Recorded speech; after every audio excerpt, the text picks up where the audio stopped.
তাই এরকম পুরো এক কোটো চানাচুর নিয়ে বসেছিস? পেট খারাপ হবে না?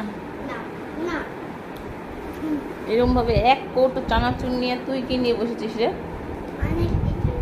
অনেক কিছু। লাড্ডু আর চানাচুর খিদে পেয়েছে? আমি রান্না করে আসলাম, ডাল, তরকারি, মাছ, চাটনি। তাহলে ওগুলো পেট খালি করেই নাকবে? আমি তোকে বললাম যে খাবি খাবি রুই, এরকম করে খাই না, রেখে দাও। চলো চান করবে। এরকম 12:30 বেজে গেছে, অলরেডি 12:30 বেজে গেছে।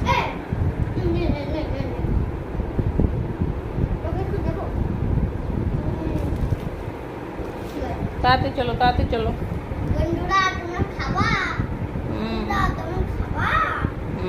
খাবে।